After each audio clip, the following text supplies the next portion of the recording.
Sir ఒకసారి ఒక చిన్న వీడియో క్లిప్ చూడండి. రైట్.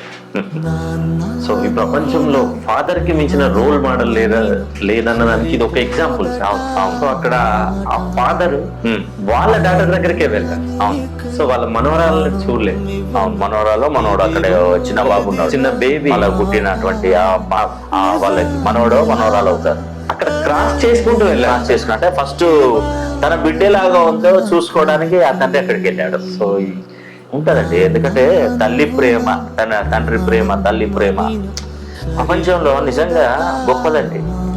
తన బిడ్డను చూసుకోవడానికి వచ్చాడు కానీ తన మనవరాలను చూడలేదు. తర్వాత సెకండరీ మనవరాలను చూస్తాడు, మనవరాలను చూస్తాడు. అంతేనండి, ఎందుకంటే తండ్రి ప్రేమ చాలా గొప్పది పిల్లల మీద.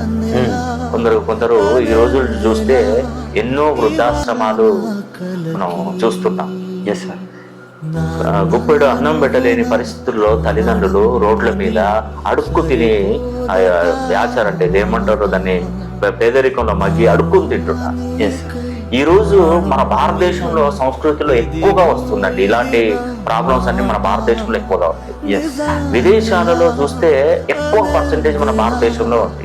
అవునండి, ఎందుకంటే ఫైనాన్షియల్ గా ఇక్కడ సర్దుబాటు కాక వాళ్ళు అనామకులుగా తయారవడం వల్ల పిల్లలు వాళ్ళు తల్లిదండ్రులు సరిగా పట్టించుకోకపోవడం వల్ల ఇలాంటివన్నీ జరుగుతున్నాయి. కానీ ప్రపంచంలో తల్లి ప్రేమ, తండ్రి ప్రేమను మించినటువంటి ప్రేమ ఇంకా మరొకటి ఉండదండి.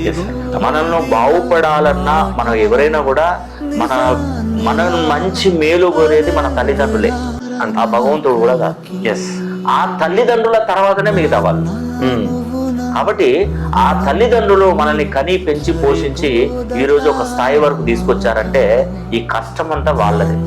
కాబట్టి తల్లిదండ్రులను మనం ఖచ్చితంగా మంచిగా చూసుకునే బాధ్యత ప్రతి ఒక్కరిపై ఆధారపడి ఉందండి.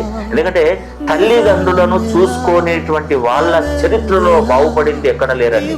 ఎంత ఎత్తుకెదిగినా కిందకచ్చి పడవలసిందే. ఇది ధర్మం, ఇది శాస్త్రం.